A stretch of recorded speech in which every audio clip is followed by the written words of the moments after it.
Okay, let's unpack this. Imagine holding a book that's not just a translation, but a historical artifact, like a key to a whole different way of understanding Scripture. Today, we're diving deep into something really quite extraordinary, the 1808 Charles Thomson Bible. Yeah, and what's truly foundational about this Bible, the thing that makes it such a unique resource, especially for, advanced scholarly work, What's that? it's Old Testament. It's translated directly from the Greek Septuagint, the LXX, not the Hebrew Masoretic Text most people are familiar with. And that difference is huge. So our mission for this deep dive is to show you exactly why this specific Bible, created by a U.S. founding father, no less, is so uniquely valuable for your research. Absolutely. We'll get into its pretty surprising history, its textual basis, and how you might use it to uncover some real aha moments. Okay, so let's start with the man himself, Charles Thomson. Before the Bible, who was he? He was a pretty significant figure in early America, wasn't he? Oh, absolutely. Thomson wasn't just some scholar tucked away. He was the Secretary of the Continental Congress for 15 years, 1774 right through to 1789. 15 years, wow. Yeah, a long time. John Adams actually called him the Samuel Adams of Philadelphia. High praise. That is quite the endorsement. And then, after all that nation building, he shifts focus entirely to the Bible. What was the motivation there? Right. So he retires, he's 60 years old, and then he spends nearly the next 2 decades. 20 years. Almost.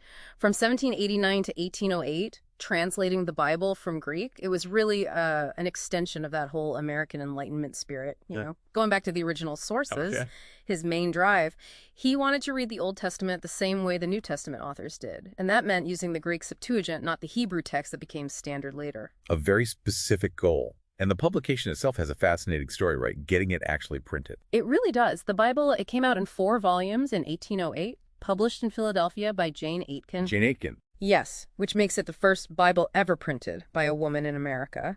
And there's this amazing family connection, too. Oh. Her father, Robert Aitken, printed America's first English Bible back in 1782. And guess who endorsed that project? Let me guess. Charles Thomson. Charles Thomson himself. It's quite a link. Incredible. So it clearly had historical significance, this connection. But how did it do? Was it like a bestseller? Well, no. Commercially, it was a failure, unfortunately. The print run was small, and most copies just didn't sell. Why not? It really shows how conservative religious culture was back then. People were deeply attached to the King James Version. Thomson's version was just too different. But in scholarly circles, it gained immense respect. It even influenced the English Revised Version later in 1881. And crucially, it remains the very first complete translation of the Septuagint into English. That's still a major legacy. So let's dig into that core difference, the Septuagint, the LXX. Why is that version so important for researchers today? You mentioned the New Testament authors. Exactly. The Septuagint was the Greek translation of the Hebrew Scriptures, done centuries before Christ, mostly in Alexandria. By the 1st century, when the New Testament was being written, the LXX was basically the Bible for most Greek-speaking Jews and early Christians. The common scripture. Right. And the numbers show it. When New Testament writers quote the Old Testament, something like 80% of the time, their quotes match the Septuagint text, not the Hebrew Masoretic text that underlies most modern Old Testaments.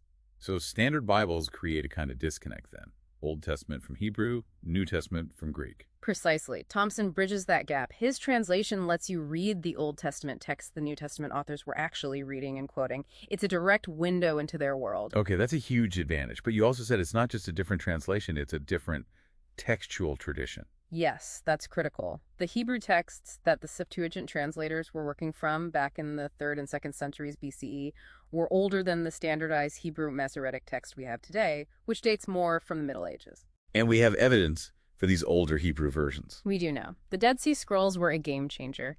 They showed clearly that multiple Hebrew text types existed back then, and some of those fragments line up much better with the Septuagint than with the later Masoretic text. So these aren't just tiny spelling differences we're talking about. Can you give an example or two, something substantial? Sure. Look at Deuteronomy 32, verse 8. In the King James, based on the Hebrew, it says, God set the boundaries of the nations according to the children of Israel. Okay. But in Thomson's Bible, following the Septuagint, it reads angels of God. Many scholars think this angels of God reading is much older and reflects an earlier stage of Israelite belief about, well, cosmology. Wow, okay. That is different. Any others? Another well-known one is in Genesis 11, the genealogy. Tomson's version, again following the LXX, and importantly, also matching Luke's genealogy in the New Testament, includes an extra generation, a man named Canaan. An entire generation. An entire generation that's just not there in the standard Hebrew text. That obviously has implications for things like biblical chronology. Absolutely. So comparing Thomson with, say, the KJV isn't just comparing translations. It's comparing different stages, different histories of the text itself. You've got it. It lets you engage directly with how the Bible text was transmitted and changed over time and what the consequences of those changes might be. Now, thinking about research, Thomson aimed for a very literal, formal equivalence translation, right? How does that help someone doing, say, computational analysis today? His literal approach is fantastic for that. It makes his translation a really transparent window onto the Greek source text he was using. It's less interpretive, more word for word. So it's good data. Exactly. Even his little quirks, like there's this Greek word byssos, usually translated fine linen. Thomson almost always translated it as cotton. Cotton. Interesting. Yeah. And things like that become really useful data points if you're studying historical linguistics or tracking specific terms computationally.